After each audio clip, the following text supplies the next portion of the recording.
Nagpaliwanag si Attorney Michael Poa kaugnay ng nangyaring meeting ng Office of the Vice President at Commission on Audit noong 2023.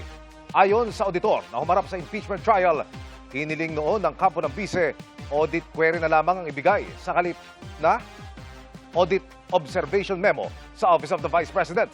Nakatutok si Ian Cruz. Tinanong ng ilang senator judge si State Auditor Roderick Wamil sa nangyaring pulong sa pagitan ng Office of the Vice President at Commission on Audit noong September 2023. Sabi kasi ni Wamil, sa pulong na yon, hiniling ng kampo ng bise na wag silang bigyan ng audit observation memo na naglilitanya ng mga nakitang paglabag sa kanilang liquidation ng confidential funds. Sa halip, baka maaring bigyan na lang sila ng audit query. Tumanggi ang COA dahil labas ito sa itinakdang proseso. Yan bang kauna-unang pagkakataon lamang na meron government agency na pumunta sa opisina mo para makipag-usap sa'yo? May mga agency po na nagtatanong, nagsisik po ng clarification with respect to the provisions of the joint circular. Pero yung OBP po yung first time na nag-ask po ng audit query. Kung pumayag kayo na wala sa joint circular at nagbigay kayo ng audit query na hinihingi ng OVP, would you be violating the joint circular? Yes po. Kaya hindi po kami nagbigay, Your Honor.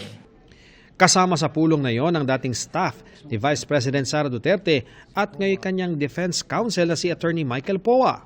Hindi mo pa conflict of interest yun para siya ay mag-represent dito ngayon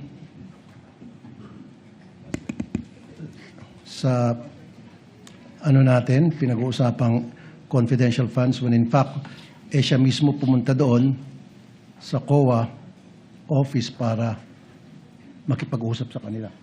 I believe there is no conflict with respect to that given that he is not the one in trial in this case.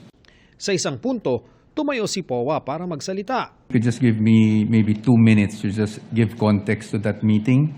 Unfortunately, counsel, no. You will have the appropriate opportunity during your presentation of evidence. Tinanong ko si Attorney Michael Poa kung talaga bang hiniling nila sa COA na magkaroon ng audit query. Wala namang masamang nangyari doon. And nabanggit ko na rin kahapon that it was actually COA ICFAO that asked for that meeting. Nasabi naman ng testigo that we were just there to clarify guidelines. So syempre ang posisyon namin, kung kaklarify lang naman yung guidelines, bakit hindi audit query, diba?